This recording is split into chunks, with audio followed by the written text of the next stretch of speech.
quero cumprimentá-los com a paz e a graça do Senhor Jesus. Gratidão a Deus por mais essa oportunidade de nós estarmos aqui mais uma vez, reunidos juntos, adorando, exaltando, glorificando, bendizendo e bendizamos o nosso Deus que é vivo e reina para todo sempre. Abra as nossas Bíblias, Semai Geronas. Hoje é culto de ceia do Senhor. Estamos aqui juntos nesse propósito. Em 2 Timóteo, capítulo 3, versos 16 e 17. 2 Timóteo, capítulo de número 3, versos 16 e 17. Nós estamos aqui, meus irmãos, em uma série de mensagens sobre o tema 5 princípios para a igreja local crescer. 5 verdades, 5 princípios para a igreja local crescer. 2 Timóteo, capítulo 3, versículos 16 e 17. Você vai ficar com a sua Bíblia aberta aí enquanto eu falo um pouco sobre o assunto para a gente lermos o texto em nome de Jesus.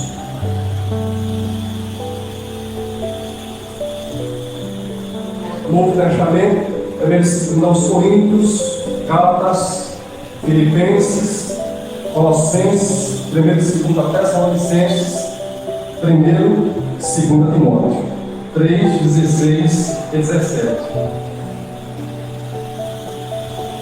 É uma carta pequena.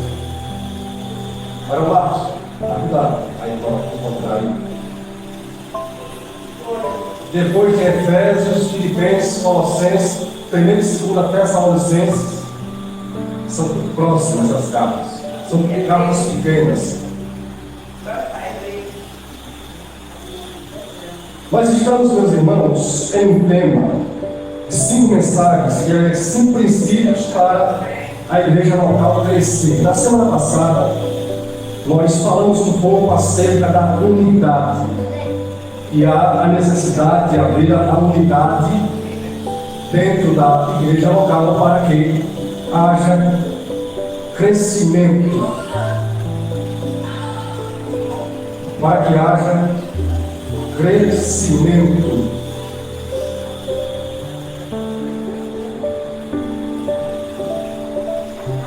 Para que haja crescimento. E hoje nós iremos aprender um pouco sobre mais um princípio que é de suma importância dentro desses 5 princípios para o crescimento da igreja local, que é o conteúdo bíblico sólido. Quando nós falamos da unidade, nós falamos de a igreja local ela caminhar em um só pensamento, em uma só maneira de pensar. Quando eu falo de unidade, na verdade, não é quando eu falo, mas quando a palavra fala de unidade, de união, de unanimidade, está falando de unidade ou união teológica, bíblica. A igreja local ela tem que ter uma visão bíblica, uma visão só bíblica.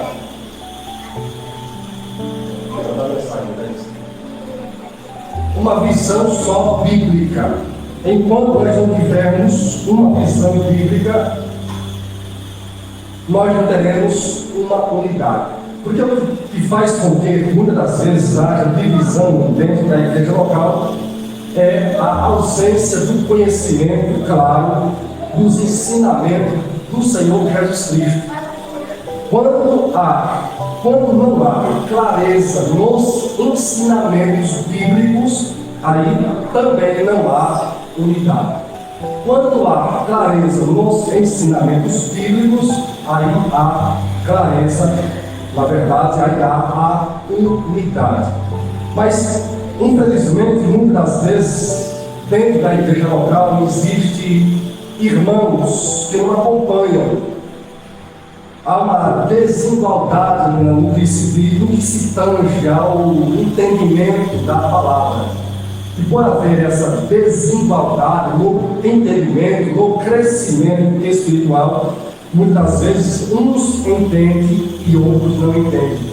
E aqueles que não entendem bem, não compreendem bem o ensinamento bíblico, as doutrinas bíblicas, as instruções da palavra de Deus, não conseguem andar em unidade com aqueles que, de fato, conseguem compreender. Mas é de suma importância para a gente entrar aqui no segundo princípio, a igreja local era caminhar em unidade, ter uma unidade, ter uma visão para trilhar este caminho.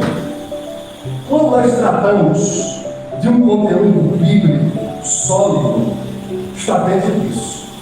Está dentro disso. Unidade, conhecimento. Conhecimento, unidade. Porque a igreja local tem que ter um conteúdo bíblico sólido para que ela tenha unidade. E ela tendo unidade, ela vai cada vez mais avançar no conhecimento da palavra de Deus. Os cristãos, eles devem reconhecer a autoridade e a fidelidade e a inerrância das sagradas Escrituras. Agora vamos ler o texto, e eu pedi para os irmãos abrir.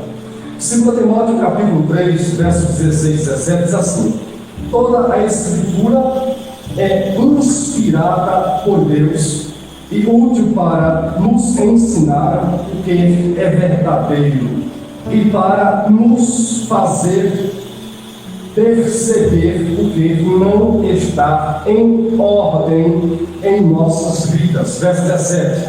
Ela, as Escrituras Sagradas, nos corrige quando erramos e nos ensina a fazer o que é certo. Deus a usa para preparar e capacitar seu povo para toda boa obra. Vamos observar um pouco desse texto. Esse texto é um dos textos dentro do contexto da Nova Aliança, onde fala sobre a autoridade da Bíblia, onde fala sobre a fidelidade da Bíblia e onde fala sobre a inerrância da Bíblia. Essas três palavrinhas, elas são três palavras técnicas dentro da teologia para apresentar esse texto. Quando o texto diz toda a Escritura é inspirada por Deus, está falando que o autor da Escritura é Deus. Autoria, autoridade. A Escritura tem um autor. A Escritura tem autoridade. A Escritura tem um autor. A Escritura tem autoridade. Quem é o autor das Escrituras? Deus. Paulo diz: toda a Escritura é inspirada por Deus. O que significa a palavra inspirada? Soprada. Deus, sendo o autor das Escrituras, ele soprou. E aqui, em um texto mais abaixo, eu vou estar explicando em quem ele soprou as Escrituras. Mas nós já aprendemos aqui em 2 Timóteo 3,16 que o autor das Escrituras é Deus. Foi ele próprio quem soprou as Escrituras. Toda a Escritura é inspirada, soprada por Deus.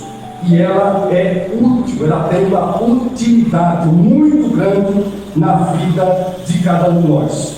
Veja só, ela é útil para nos ensinar. O autor é Deus, a autoridade dela vem de Deus, e ela é útil para nos ensinar. Tudo aquilo que nós precisamos nas nossas vidas tem que vir dessa única fonte que é as Sagradas Escrituras. Ela é útil para nos ensinar. Diz aqui o que é verdadeiro. Ela nos ensina o quê? O que é verdadeiro, para nos fazer perceber o que não está em ordem em nossas vidas. Como é que nós sabemos que existe alguma coisa desordenada nas nossas vidas? Isso na visão de Deus, do ponto de vista de Deus. Isso dentro da vontade de Deus. Como é que eu, como um cristão, saberei que existe alguma coisa desordenada na minha vida? Através do estudo, do ensino das Sagradas Escrituras. Se eu não conhecer as Sagradas Escrituras, jamais eu vou perceber que existe alguma coisa que não agrada a Deus na minha vida. Mas a partir do momento que eu passo a conhecer, está ligado a ler, está ligado a estudar, está ligado a meditar nas Escrituras, o Espírito Santo ele vai, por intermédio das Escrituras, mostrar para mim aquilo que não está de acordo. Então ela é útil para nos ensinar toda a verdade e nos mostrar tudo aquilo que não está de acordo com a vontade de Deus. Ela nos corrige. A correção verdadeira, legítima, perfeita para as nossas vidas vem dela, das Escrituras. Ela nos corrige quando erramos e nos ensina a fazer o que é certo. Deus usa as Escrituras para preparar e capacitar seu povo para toda boa obra. O desejo de Deus é que nós sejamos pessoas capacitadas, pessoas preparadas para toda a boa obra. E para que isso aconteça nas nossas vidas, se faz necessário nós estudarmos, nós conhecermos as Sagradas Escrituras. Toda a Escritura foi inspirada por Deus. Deus é o autor das Escrituras. 2 de Pedro, capítulo 1, versículos 20 e 21, diz assim: primeiramente, porém, saibam que nenhuma profecia da Escritura provém de interpretação pessoal. O que está dizendo aqui o versículo de número 20? Pedro está a dizer que nenhuma profecia bíblica ela vem da vontade humana, ou ela é uma interpretação humana. E a gente podemos perguntar por que, Pedro, as Escrituras, as profecias bíblicas, ela não é humana, não é interpretação humana, não provém da vontade humana, porque o autor dela é Deus. Deus foi quem inspirou, Deus foi quem soprou as Sagradas Escrituras. O versículo 21 diz assim: porque nunca jamais qualquer profecia foi dada por vontade humana. Entretanto, homens falaram da parte de Deus, movidos pelo Espírito Santo de Deus. Então Deus é o autor das Escrituras, Deus soprou as Escrituras e por intermédio do seu Santo Espírito usou homens. As Escrituras Sagradas foram escritas por homens, mas homens movidos pelo Espírito Santo de Deus. Não foi qualquer homem, de qualquer maneira. Não foi qualquer homem que se levantou e por conta própria, por vontade própria, disse: agora eu vou escrever a Bíblia. Não. Deus escolheu homens, encheu esses homens do Espírito Santo, esses homens foram movidos pelo Espírito Santo e Deus, através desses homens, escreveu as Sagradas Escrituras. Para ficar mais claro para você, Deus, por intermédio do seu Espírito, soprou as Escrituras no coração desses homens, e esses homens escreveram para o povo de Deus. Se faz necessário os cristãos, isso é um dever dos cristãos, reconhecer. Se você, se eu, se nós que estamos aqui, nós não reconhecemos a autoridade, a fidelidade e a inerrância das Escrituras, e aqui estou falando propriamente da autoridade, vou falar da fidelidade e da inerrância, se você não reconhecer as Escrituras como autoridade, não há como você crescer espiritualmente. Se você não crê que a Bíblia é palavra de Deus, não há como você crescer espiritualmente. Se você não crê que Deus, por intermédio do seu Santo Espírito, soprou as Escrituras sobre mais ou menos 40 homens para escrever a Escritura, não tem como você crescer espiritualmente. Por quê? Agora, por quê? Porque você vai tratar as Escrituras como palavra de homens. E se você tratar as Escrituras como palavras de homens, como muitos dizem por aí isso foi escrito por homens.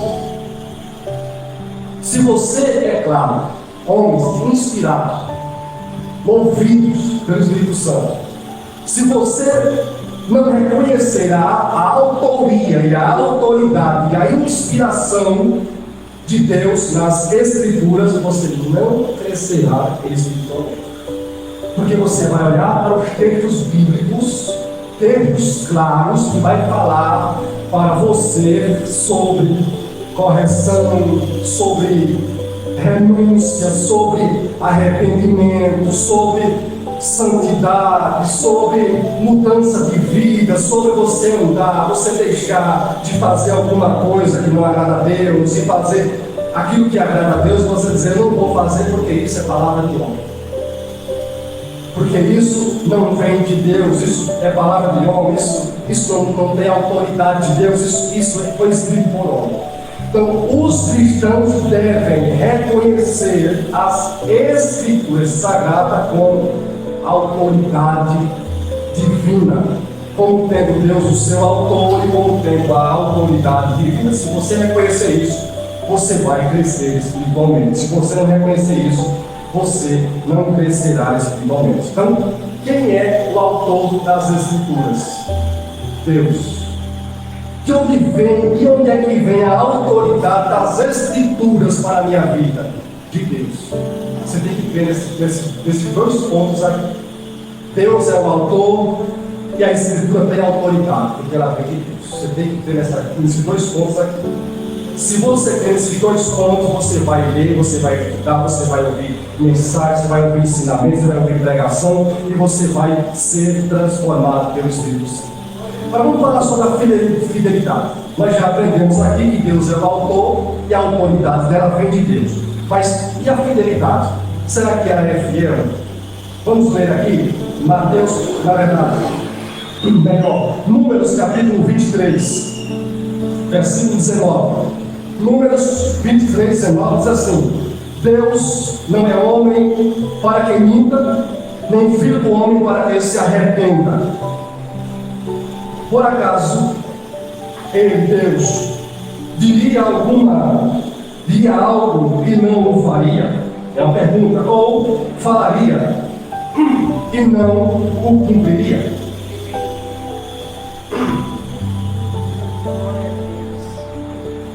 Glória a Deus. Então Moisés aqui vai dizer que Deus não é homem para mentir. Por que Deus não pode mentir? Porque Ele é Deus. E aqui entra uma discussão muito grande aqui, que eu não vou entrar nesse momento agora. Por que Deus não pode mentir? Porque Deus é Deus. Porque Deus não é homem. O texto quer dizer que os homens podem mentir. Eu posso mentir. Você pode mentir. Nós podemos mentir. Como já mentimos em algum momento das nossas vidas. Nós podemos mentir. Mas Deus não pode. Deus não é homem para que minta. Ou seja, tudo o que Deus inspirou para que homens movidos pelo Espírito Santo escrevessem, não é mentira, mas é o que? Verdade. Porque Deus não é homem para que minta, nem filho de homem para que se arrependa. Ou seja, tudo que Deus falou, tudo que Deus profetizou, tudo que Deus declarou, tudo que Deus inspirou é verdade e não volta atrás. Diz aqui: por acaso ele, Deus, diria algo e não o faria? Ou falaria e não o cumpriria? Não pode ser. Tudo que Deus falou, ele vem cumprindo. Todas as profecias bíblicas, elas vêm se cumprindo gradativamente. Por que as profecias bíblicas, elas vêm se cumprindo? Porque quem falou foi Deus e não foi o homem. Isso aqui está referindo-se à fidelidade das Escrituras. Isso aqui está referindo-se à fidelidade da palavra de Deus. A palavra de Deus é fiel. Por que a palavra de Deus é fiel? Porque Deus é fiel. E você tem que acreditar nisso para o seu crescimento espiritual. Mateus capítulo 24, versículo 35 diz assim: os céus e a terra passarão, porém as minhas palavras permanecerão para sempre. O céu e a terra foram criados por Deus. Deus criou. No princípio, Deus criou o céu e a terra. Gênesis capítulo 1, versículo 1. No princípio, Deus criou o céu e a terra. E a Bíblia diz que o céu e a terra, pelo qual nós estamos vendo hoje, eles irão o quê? Passar. Esse céu e essa terra vai ter um fim. Mas Jesus, aqui em Mateus 24, 35, diz: porém, as minhas palavras permanecerão para... Por quê? Porque a palavra de Deus, ela permanecerá para sempre. Porque é a palavra de Deus. Porque é o sopro de Deus. Porque foi Deus que soprou, ela veio de Deus. É uma, como o teólogo diz, é uma fração. As Escrituras Sagradas é uma fração da sabedoria de Deus. Toda a sabedoria de Deus não está aqui. Não. Toda a sabedoria de Deus, não existe livro na face da terra pelo qual possa caber toda a sabedoria de Deus. Deus é muito sábio. A sabedoria de Deus está acima de qualquer coisa que você possa imaginar. Deus é extremamente poderoso, Deus é extremamente sábio. Deus é infinito, ilimitado.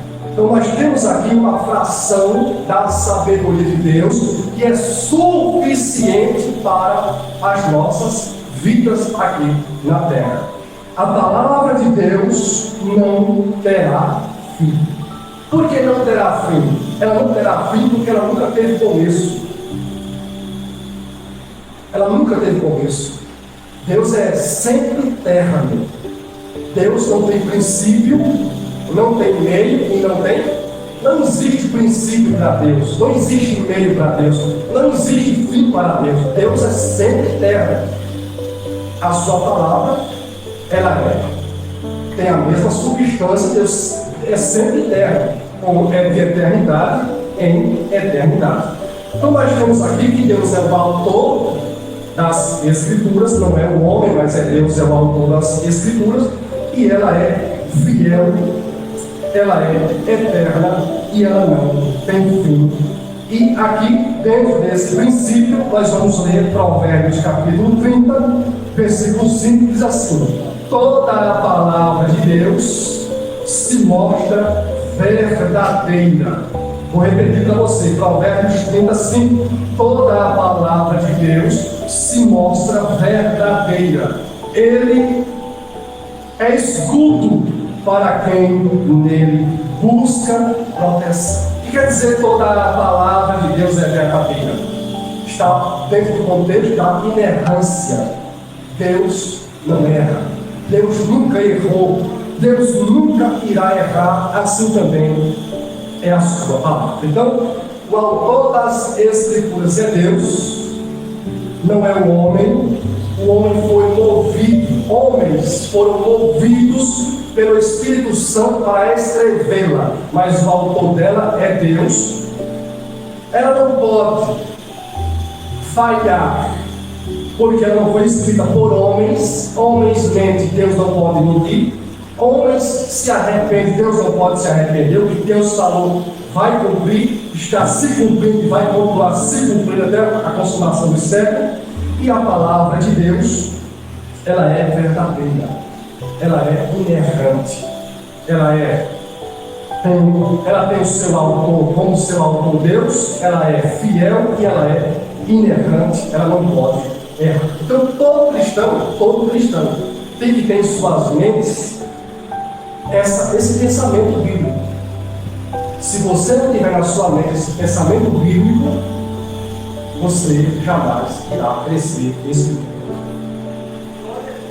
Se você olhar para esse livro aqui, se você olhar para este livro e disser aqui, foi somente homens que escreveram, não tem nada de Deus aqui, você não vai crescer espiritualmente.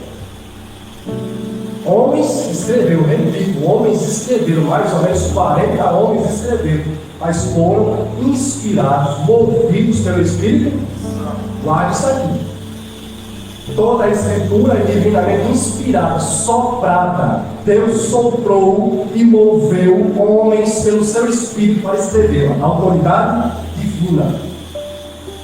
Não erra, é fiel, é verdadeira. O que Deus falou, Deus vai cumprir. Você tem que acreditar nisso. Segundo, primeiro, para que haja um crescimento espiritual na igreja local, você tem que reconhecer a autoridade, a fidelidade e a inerrância bíblica. Segundo, a igreja local, ela necessita de homens capacitados para ensinar. A igreja local necessita de homens capacitados para ensinar. Porque você pode ver aqui, em 2 Timóteo 3,16, toda a escritura é divinamente inspirada por Deus e útil para o ensino. Ela tem que ser o quê? Ensinada. Ela tem que ser o quê? Explicada. Ela tem que ser o quê? Entendida. Você tem que ouvir as escrituras e você tem que entendê-la. Se não houver um entendimento claro das sagradas escrituras, não há fé, não há crescimento espiritual. Então, se faz necessário a igreja local, isso é necessário, a igreja local ter homens capacitados para ensinar as sagradas escrituras. Atos capítulo 14. Deixa eu correr aqui, nós temos nosso tempo passeio aqui. Atos 14, 21 a 23 é escrito assim: Paulo e Barnabé também escolheram presbíteros em cada igreja e com orações e jejum os entregaram aos cuidados do Senhor, em quem haviam crido.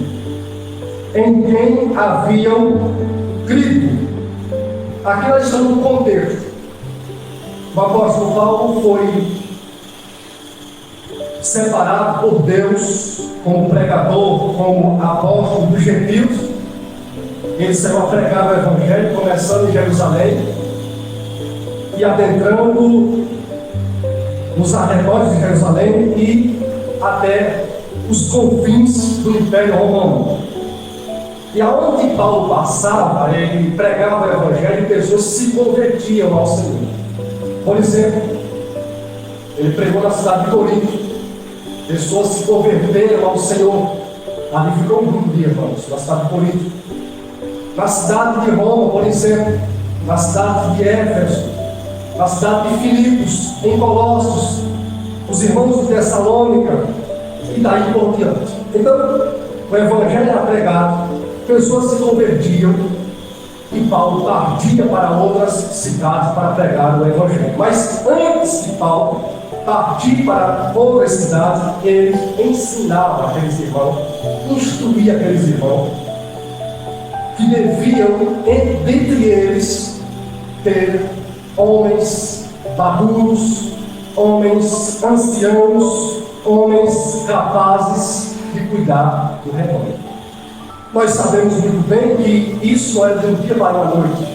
Uma pessoa não se converte hoje e hoje mesmo está capacitada a pregar na Bíblia. É um processo.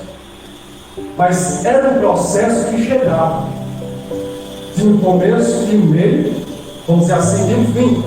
Os irmãos ouviam o Evangelho, os irmãos viam o Evangelho, os irmãos cresciam espiritualmente e os irmãos se tornavam anciãos dentro da congregação.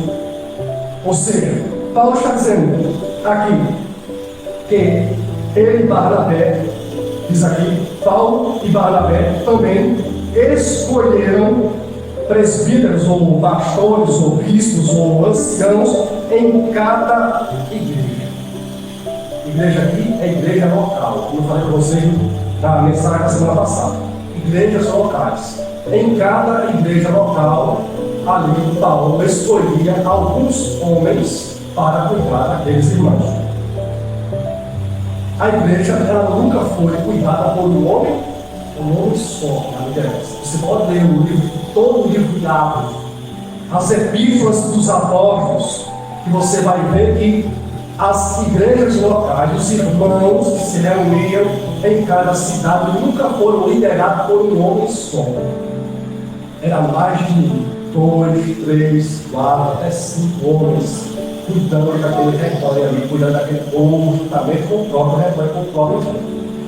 Então você vê aqui que Paulo e Barnabé, em cada igreja, separa alguns homens maduros, alguns homens conhecedores das Sagradas Escrituras.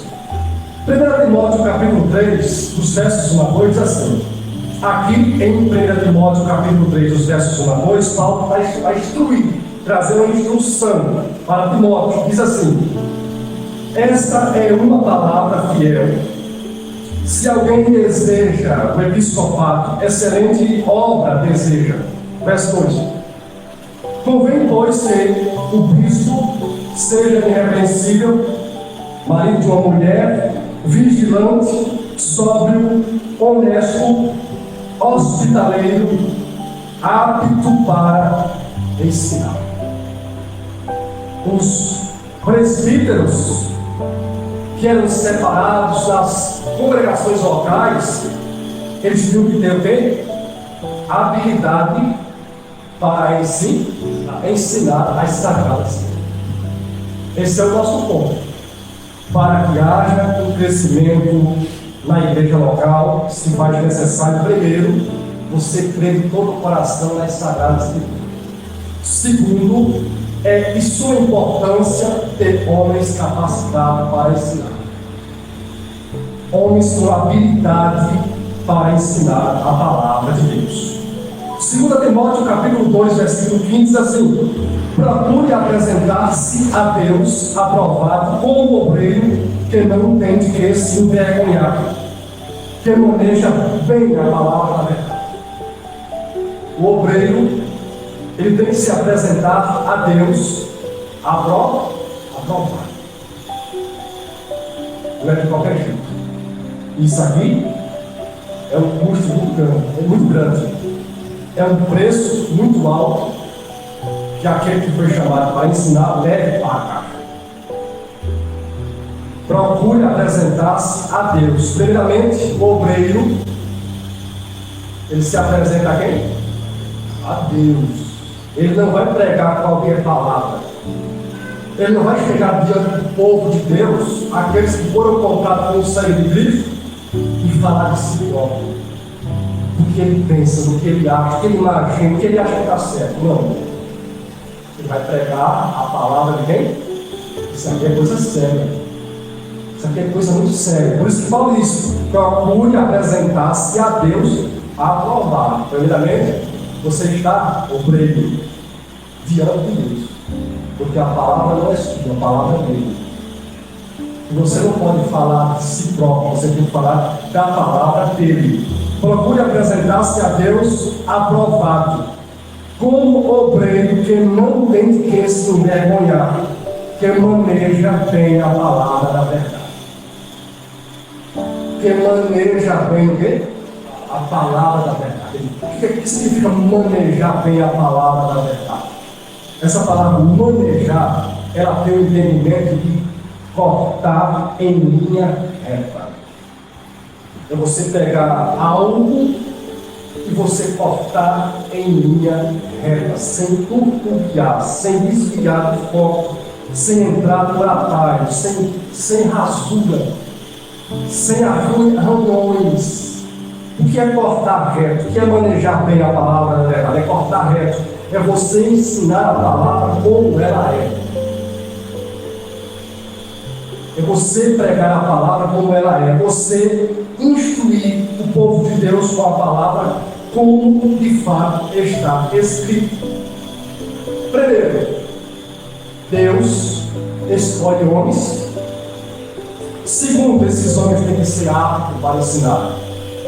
Terceiro, para manejar bem a palavra da verdade. Efésios capítulo de número 4, versículos 11 a 16.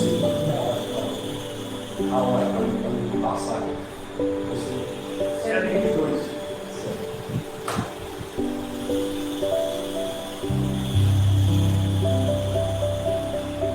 Efésios capítulo 4, os versículos 11 a 16.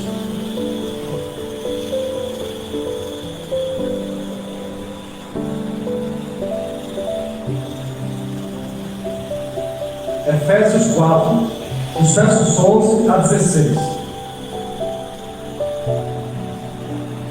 Primeiro, você tem que reconhecer a autoridade bíblica. Você não pode duvidar da palavra. Se você duvidar, você tem o entendimento do nosso povo aqui. Segundo, a necessidade, a igreja local, ter homens aptos, compromissados com a verdade de Deus. E aqui, em Efésios capítulo 4, os versos 11 e 16, vou trazer alguns pontos de sua importância dentro disso que eu acabei de falar para vocês. Eu vou estar lendo aqui o texto e explicando para vocês aqui. Efésios capítulo 4, os versos 11 a 16, fala sobre os dons ministeriais. Os dons do ministério. E Paulo escreveu o seguinte: e ele mesmo, essa palavrinha dele aqui está ligada à pessoa de Cristo. Paulo está falando de Cristo. E ele mesmo concedeu uns para apóstolos, outros para profetas, outros para evangelistas e outros para pastores e mestres. Depois eu concluo. Capítulo aqui o versículo 11, capítulo 4 de Efésios, versos 11 a 16. Acabei de ler o versículo de número 11. Veja só o que Paulo diz aqui. Ele aqui é Cristo, ele mesmo concedeu uns para apóstolos, outros para profetas. Esses dois ministérios, eles ficaram na fundação da igreja. Nós não podemos hoje continuar separando apóstolos, tendo a separação de apóstolos por outros homens. Nós não podemos hoje continuar separando profetas, porque também os profetas não eram separados por homens. Os presbíteros, sim. Presbíteros, pastores, bispos, anciãos é a mesma coisa. São 4 palavras que significam a mesma coisa. O que é um ancião? Um homem de mais idade, maduro, capaz, conhecedor da Escritura, capaz de ensinar. Não é uma autoridade suprema da congregação local, como muitos por aí pensam e agem. É um homem maduro, apto para instruir o povo de Deus na palavra. O ministério apostólico e o ministério profeta, eles ficaram no fundamento da igreja.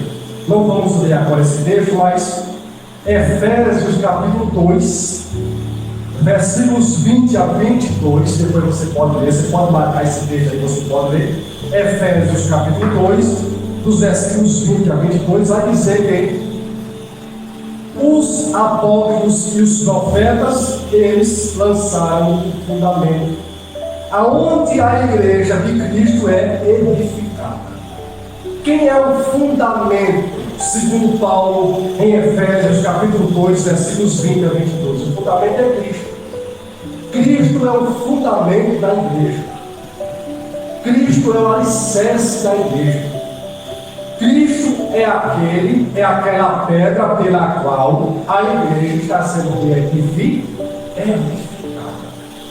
Então, os apóstolos e os profetas, eles lançaram Cristo. O fundamento que é Cristo é as doutrinas pelas quais os anciãos usam elas para edificar a igreja sobre o fundamento. Qual foi a missão dos apóstolos? Dizer, aqui está o fundamento, Cristo. E aqui está a doutrina. Qual é a missão dos anciãos da igreja local? Pegar os ensinamentos dos apóstolos e dos profetas e ensiná-las à igreja que está sobre o fundamento que é Cristo.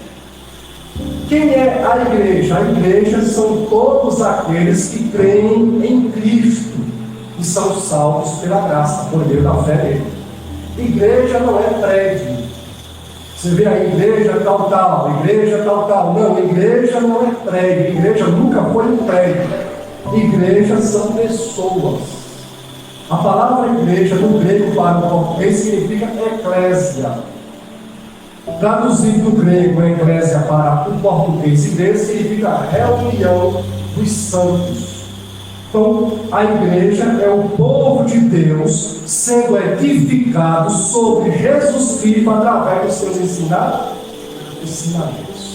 Vocês compreenderam isso? Isso aqui não é pregado hoje em dia. Porque esse ensinamento bíblico aqui, ele desmantela muitos ou muitas organizações religiosas.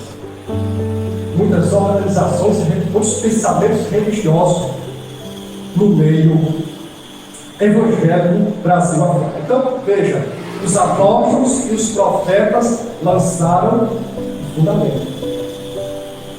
E a doutrina, as escrituras do Novo Testamento, as cartas apostólicas.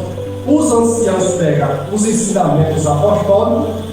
Aqui, sobre o fundamento está o povo de Deus, ele começa a criar ensinar. Guarde isso aqui, estou repetindo vocês para isso aqui. E ao cabo do que os anciãos vão ensinando à igreja a doutrina de Cristo, a igreja vai crescendo espiritual. Então, os apóstolos e os profetas, eles ficaram no fundamento. Ninguém pode ser chamado hoje de apóstolo. Aí você pode dizer, mas eu sei que é um apóstolo tal canto, um apóstolo tal lugar. Não, aí não são. São homens que autos se titularam apóstolos. Porque os apóstolos de Cristo eram chamados diretamente pelo próprio Cristo. Quem foi que chamou Mateus? Quem foi que chamou João, Tomé, Barnabé, Simeão, Filipe, Tadeu? Quem foi que chamou Pedro? Quem foi que chamou Paulo? Todos esses homens foram chamados por Cristo, diretamente por Cristo, seja o Cristo na carne ou seja o Cristo ressuscitado. O Cristo antes da cruz ou o Cristo depois da cruz, no caso de Paulo. Paulo foi chamado no caminho de Damasco através, ou Cristo chamou Paulo no caminho de Damasco, o Cristo glorificado, o Cristo ressuscita, mas foi Cristo que chamou Paulo. Então os apóstolos bíblicos não foram chamados separados por homens, mas foi o próprio Cristo que os separou para aquele ministério de lançar o fundamento, e devo escrever o Novo Testamento para a edificação da igreja sobre o fundamento. E os profetas? Os profetas, eles também ficaram no fundamento. Os profetas do Novo Testamento, eles não foram chamados por nomes. Você pode ler o livro de Atos. Eles também foram chamados pelo próprio Cristo. Por que os profetas? Os profetas, eles não eram simplesmente alguém que previa o futuro, como hoje você vê pessoas aí se intitulando profeta e prevendo o futuro. Então, os profetas eram homens que pregavam doutrinas. Você, não sei se você conhece, mas se você conhece um pouco da história da igreja, você vai ver que, só para você ter uma ideia, se passou mais ou menos uns 30 anos para o Novo Testamento ser escrito. A igreja começou no ano 30, no primeiro século, no ano 30. E o Novo Testamento ele veio ser escrito a partir depois, 25 a 30 anos depois. Nesse período, isso aqui é uma informação importantíssima para vocês concernente aos profetas. Nesse período de 25 a 30 anos, quem é que existia na pregação? Quem é que estava pregando? Os apóstolos e os profetas. Durante mais ou menos 25 ou 30 anos, ninguém tinha o Novo Testamento nas mãos, escrito. 25 a 30 anos, ninguém tinha o Novo Testamento como nós temos hoje. Chega em casa, a gente abre a Bíblia e lê a Bíblia. Não. Tinha a pregação dos apóstolos e a pregação dos próprios profetas. Depois, mais ou menos 25 a 30 anos depois que a igreja estava caminhando na terra, foi que os apóstolos, as comunidades estavam formadas, foi que os apóstolos começaram a escrever o Novo Testamento. Aí quando o Novo Testamento foi escrito, aí os apóstolos e os profetas ficaram no fundamento da igreja. Porque hoje nós não temos necessidade de alguém para lançar fundamento, porque o fundamento já foi lançado. Nós não temos necessidade de alguém para escrever doutrina, porque já foi o quê? Já foi escrito. Você precisa aprender isso aqui. Como você vê, apóstolo fulano de tal está chegando em tal lugar. Mentira. Não tem mais apóstolo, estão no fundamento. Os apóstolos estão no fundamento. A profeta tal que revela isso, aquilo, o oculto escondido está em tal lugar. Mentira. Esses homens ficaram no fundamento da igreja. Esses homens lançaram o fundamento. Esses homens pregaram e escreveram o Novo Testamento. Hoje nós temos as Escrituras. Por isso que Paulo diz: toda a Escritura é divinamente inspirada e útil para ensino, e tem que ter homens aptos para ensino. Se é para ser ensinado e tem que ter homens aptos para ensinar, então não precisa de alguém para revelar o futuro, prever o futuro, será o que for. Porque tudo que nós precisamos daquele texto é proveniente das Sagradas Escrituras. Tudo está dentro das Sagradas Escrituras. Então vamos aqui. E ele mesmo concedeu uns para apóstolos e outros para profetas. Efésios 2, 20 a 22, está dito que eles lançaram o fundamento. Cristo escreveram a doutrina, a sã doutrina, a doutrina do Novo Testamento. Aí diz aqui: outros para evangelistas e outros para pastores e mestres. Agora sim. O que é o evangelista? É alguém que recebe um dom de evangelizar. A igreja local, ela necessita de homens capacitados para o ensino bíblico, mas também ela necessita de evangelistas. O evangelista é uma pessoa que tem a capacidade dada pelo Espírito Santo, uma habilidade. Não é alguém que vai esforçado. Isso aqui, irmãos, são dons. É Deus quem dá o dom.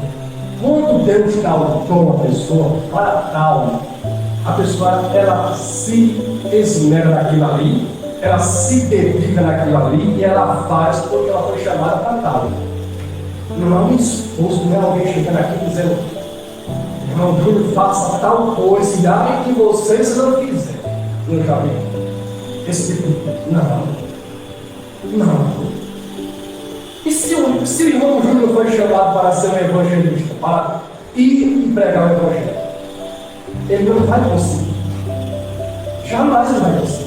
Se o irmão Júlio foi chamado para presidir, para ser um anciano, usando o irmão Júlio como exemplo, posso usar até outro. Por exemplo, o irmão Júlio ele não foi chamado por Deus, não tem a habilidade do ensino bíblico, não vai dar certo.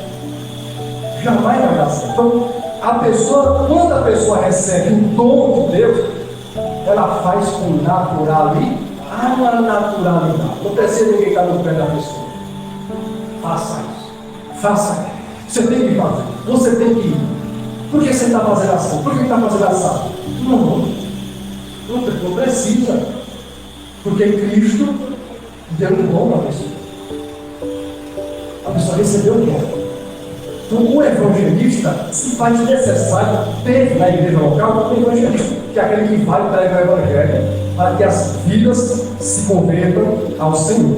Então, diz aqui: outros para evangelistas e outros para pastores e mestres. Pastores e mestres aqui está ligado aos anciãos da igreja, como eu falo daqui. Só que aqui há uma discussãozinha entre os teólogos, pastores e mestres. É a mesma pessoa ou são pessoas diferentes? Existem alguns teólogos que dizem que é a mesma pessoa, pastor, mestre. É um homem que tem a capacidade, a habilidade de ensinar a palavra, pastor, mestre. E já outros dizem que o pastor é aquele ancião, ou aqueles anciãos que está cuidando do rebanho de Deus, da igreja local, pastoreando, que é a palavra pastor vem de pastorear, de cuidar do rebanho de Deus, e o mestre é aquele que se esmera no ensino bíblico. Mas, na minha concepção, o pastor ele deve ser mestre. Porque há uma diferença do pastor de ovelhas animal e do pastor de ovelhas pessoas. O pastor de ovelhas animais, por exemplo, a pessoa que cuidava de ovelhas era o pastor de ovelhas animais. Ele só se preocuparia com levar a ovelha para os campos verdejantes, para o bom pasto, e levar para lá, um lugar de águas frescas, para que as ovelhas comessem bem e bebessem na água fresca, se alimentassem bem e o rebanho crescesse. A preocupação deles era essa. Já no nosso caso, não. No nosso caso é diferente. O cuidado é o outro cuidado, é espiritual. Então, como o cuidado do pastor de ovelhas pessoas, do ancião, é espiritual, então ele tem que ser uma pessoa que tem a capacidade de ensinar, tem que ser o mestre da palavra de Deus. Então, nós temos aqui os apóstolos, os profetas que lançaram o fundamento, e nós temos o pastor mestre que está ali cuidando, pastoreando o rebanho de Deus, e o evangelista que sai para pregar o evangelho, para semear o evangelho para a salvação dos homens. Agora veja só, vou voltar aqui um pouco, é muita coisa para falar, vou voltar aqui um pouco para me entrar aqui no prosseguimento do ensino. Primeiramente, a igreja local tem que crer na autoridade bíblica, você tem que crer. Para a igreja local crescer, ela tem que crer na autoridade bíblica. Se não crer, não cresce. Segundo, a igreja local necessita de homens capacitados para o ensino bíblico. São dois pontos: a autoridade da Bíblia e homens capazes, aptos para o ensino da palavra. Agora, para que isso? Para que a igreja local tem que caminhar nesses dois pontos aqui? Crer na Escritura e ter homens aptos, capazes para ensinar a verdade das Sagradas Escrituras. Vamos agora a Efésios capítulo 4, a partir do versículo 12, diz assim: com vista, porque, vou repetir aqui para vocês pegar bem, porque a igreja local tem que ter homens aptos para o ensino das Sagradas Escrituras, com vista ao aperfeiçoamento dos santos. Com vista ao aperfeiçoamento dos santos. Os santos de Deus, que é o povo de Deus, que é a igreja de Deus, precisa ser aperfeiçoado. O que significa a palavra aperfeiçoados aqui? A palavra perfeição ou perfeito aqui significa maduro. O maduros, no plural, maduro singular ou maduro no plural. Então, quando a igreja local crê na Escritura e tem homens capacitados para ensiná-las, a igreja amadurece. A igreja se torna uma igreja aperfeiçoada.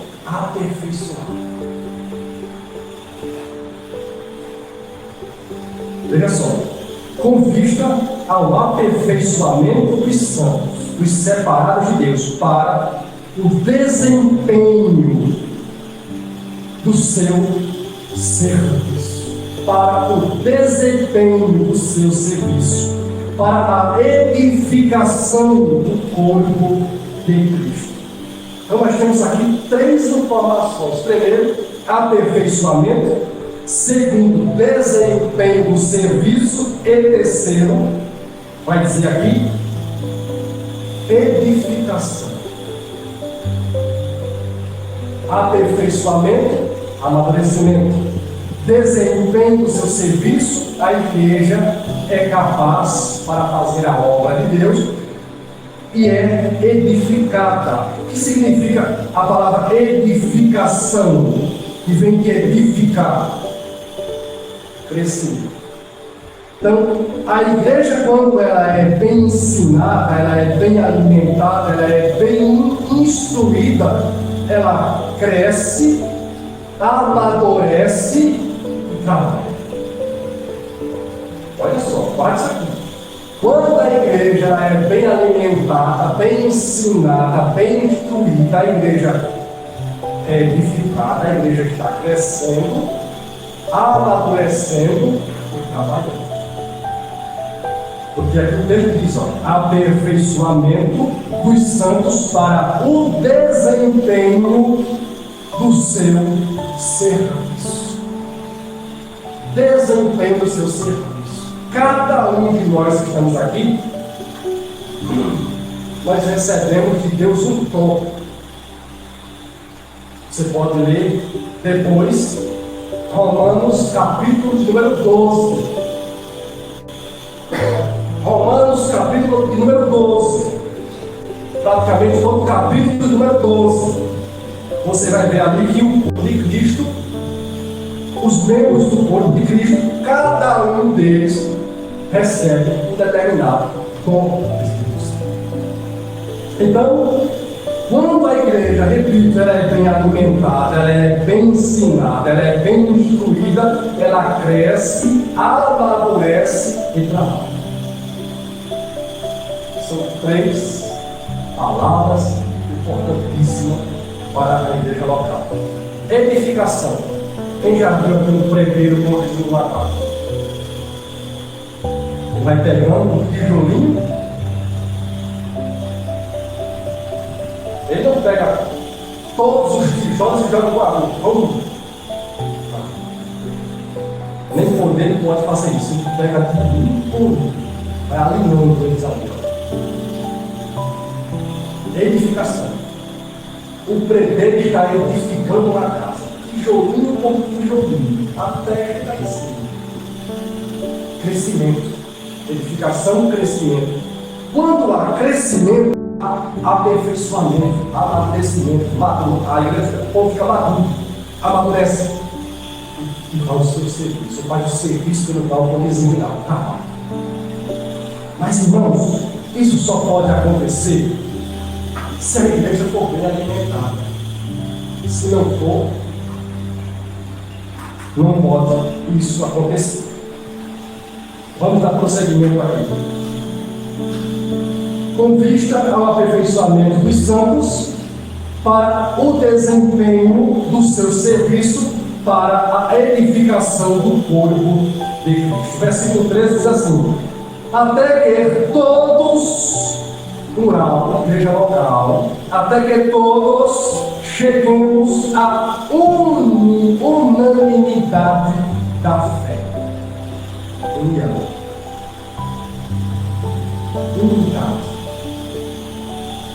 Unanimidade. O propósito do crescimento, do amadurecimento e do serviço é até que todos cheguemos à unanimidade da fé. Fé aqui está ligado ao poder doutrinário. Até que todos conheçam plenamente a doutrina bíblica. Todos têm a ciência, o conhecimento claro da doutrina bíblica. Quando todos têm, eu falei isso no princípio, quando todos têm o conhecimento claro da doutrina bíblica, aí há a unanimidade. Até que todos cheguemos à unanimidade da fé e do pleno conhecimento do Filho de Deus. Olha só. E aqui eu posso dizer sem medo, nós, eu não posso dizer vós, eu vou dizer nós não conhecemos o Filho de Deus como deveríamos conhecer. Falta muito. Olha o que Paulo diz: pleno conhecimento do Filho, conhecimento pleno. Quantos de nós conhecemos plenamente a Jesus Cristo? Nenhum. Plenamente nenhum de nós. Nós precisamos disso. Pleno conhecimento do Filho. Quando há pleno conhecimento do Filho de Deus, irmãos, há plena certeza de fé, plena certeza de salvação, plena certeza de uma vida, esperança, de uma herança corruptível. Há renúncia total das nossas próprias concupiscências, dos nossos próprios pecados. Consciência de pecado e renúncia do pecado, abandono do pecado.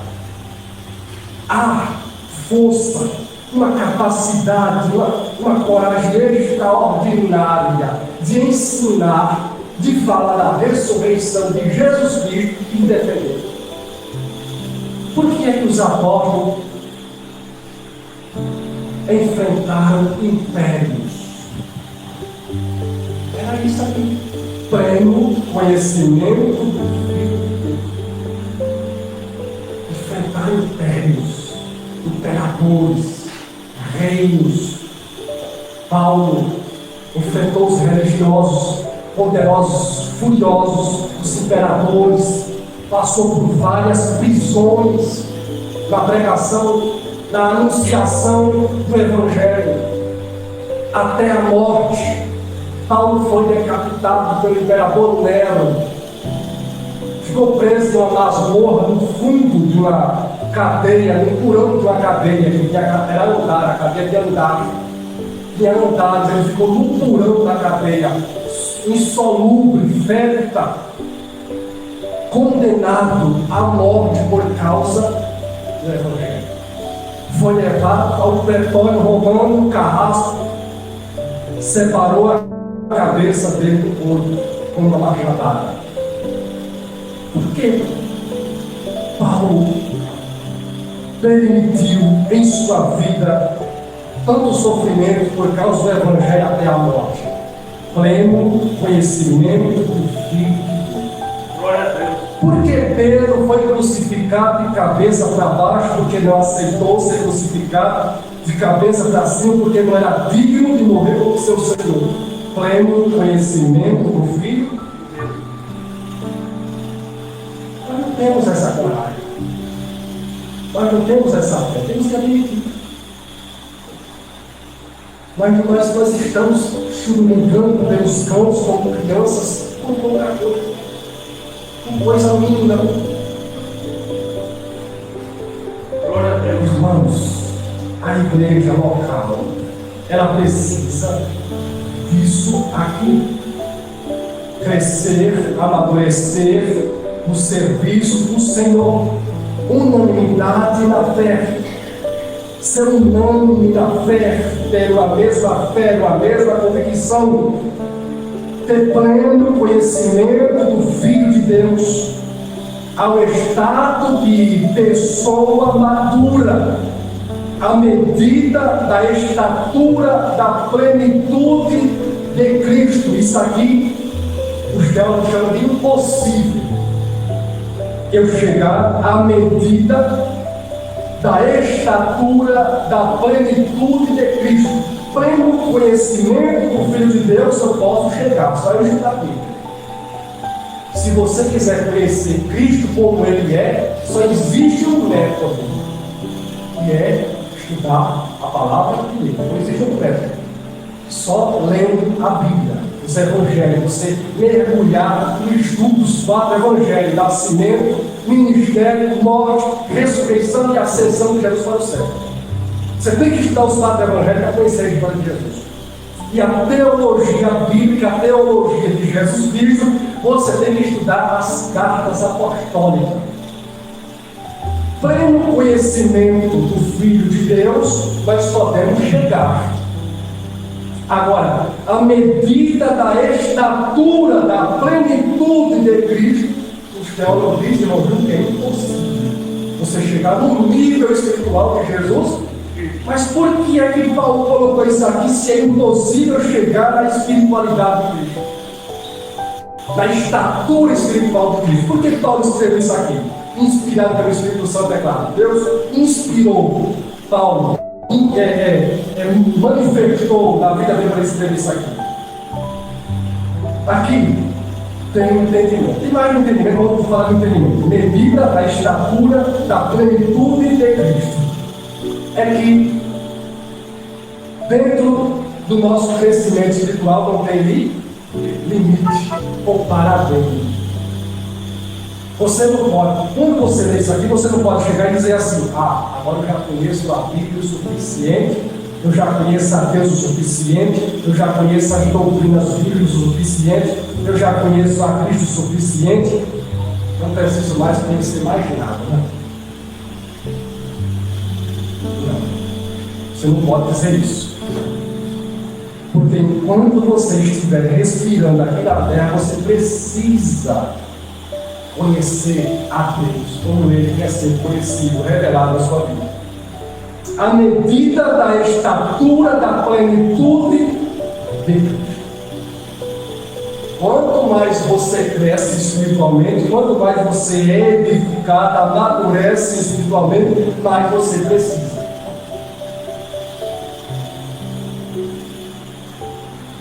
Mas eu preciso, mais nós precisamos. Agora veja o verso 14. Para que não mais sejamos como crianças arrastados pelas ondas e levados de um lado para o outro por qualquer vento de doutrina, pela artimanha das pessoas, pela astúcia com que induzem ao erro. Qual é o objetivo de nós lermos nas Escrituras com o nosso coração e de nós conhecermos plenamente a palavra de Deus?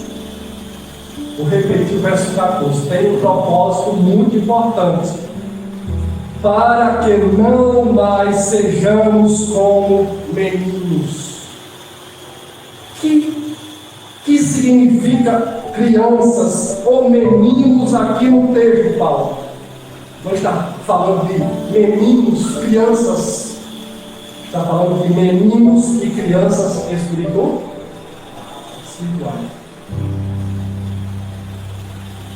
Será que nós somos crianças espirituais? Será que entra ano e sai ano, entra ano e sai ano, entra ano e sai ano, e nós continuamos pequenos espiritualmente? Não conseguimos crescer espiritualmente. Será que é isso que acontece? Ou é isso que está acontecendo com cada um de nós? Nós não conseguimos crescer como Deus deseja que nós cresçamos, para que não mais sejamos como crianças. E quando a pessoa não cresce espiritualmente, ela é o quê? Arrastada. Qualquer um arrasta ela para onde quer. Irmãos, se preocupe com isso.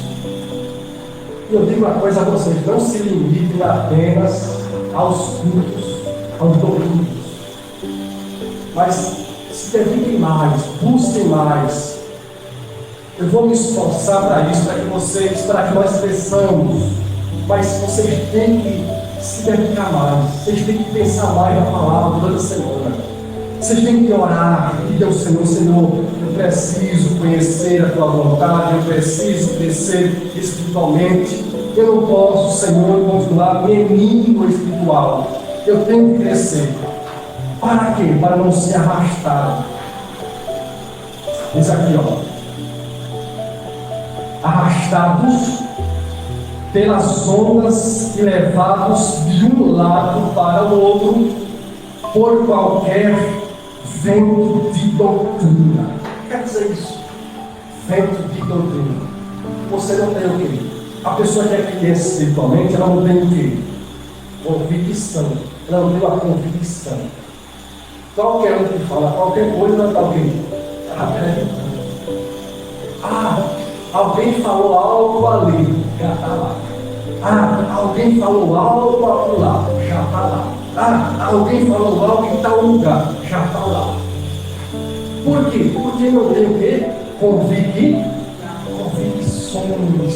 raízes, fundamentos. Não cresceu, não foi edificado, não cresceu, não amadureceu no conhecimento da palavra de Deus. Deixa eu correr aqui para a gente caminhar para o encerramento. Então a pessoa ela é arrastada pelas ondas e levadas de um lado para o outro por qualquer onda ou vento de doutrina, pela artimanha dos homens, pela astúcia com que induzem ao erro. Você tem que saber o que é certo e o que é errado.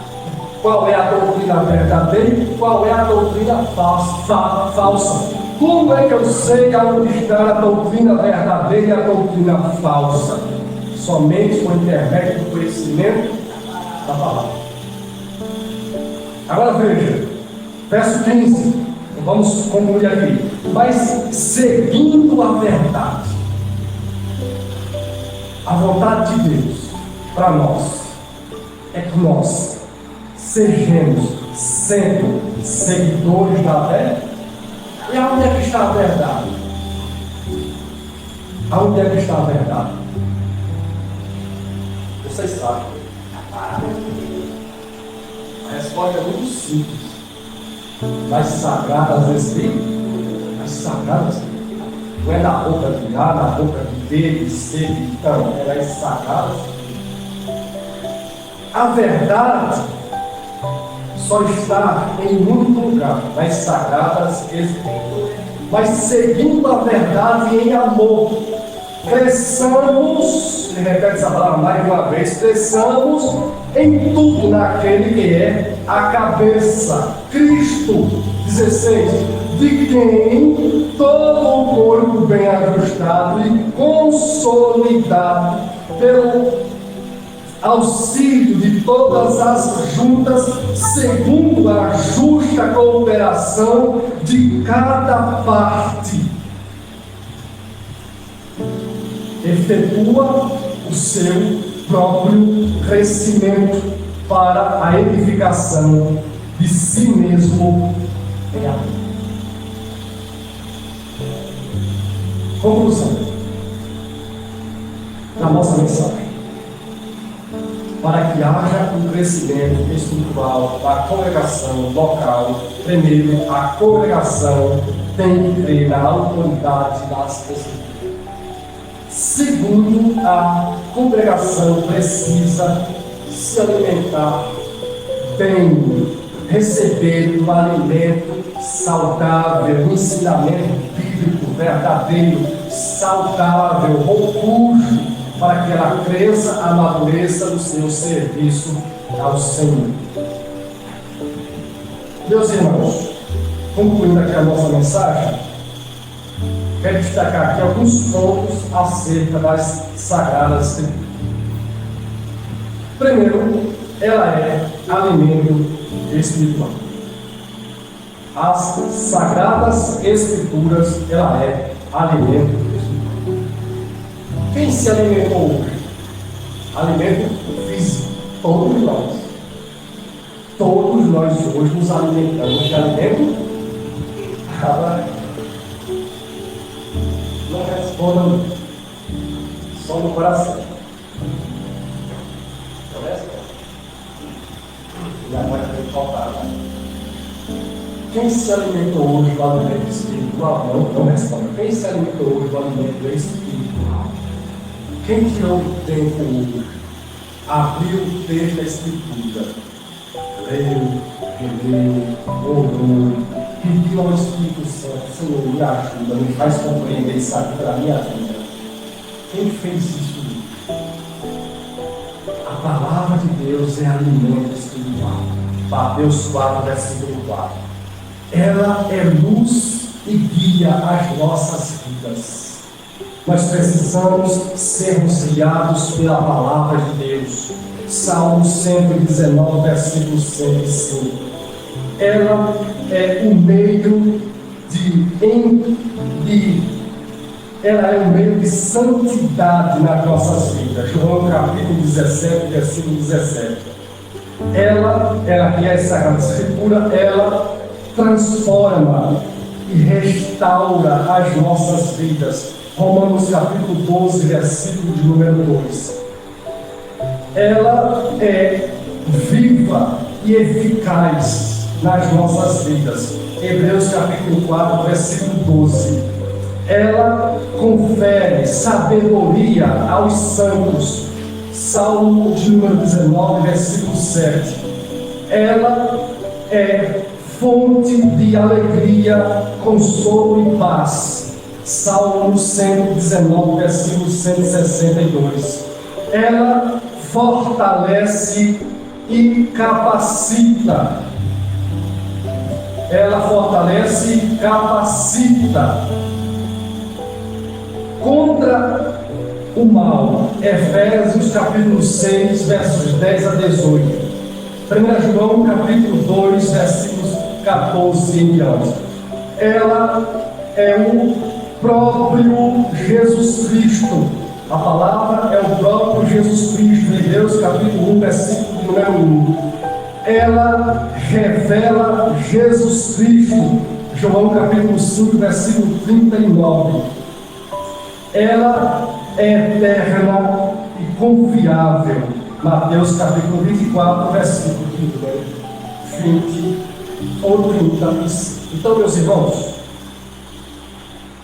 nós precisamos da palavra de Deus nas nossas vidas.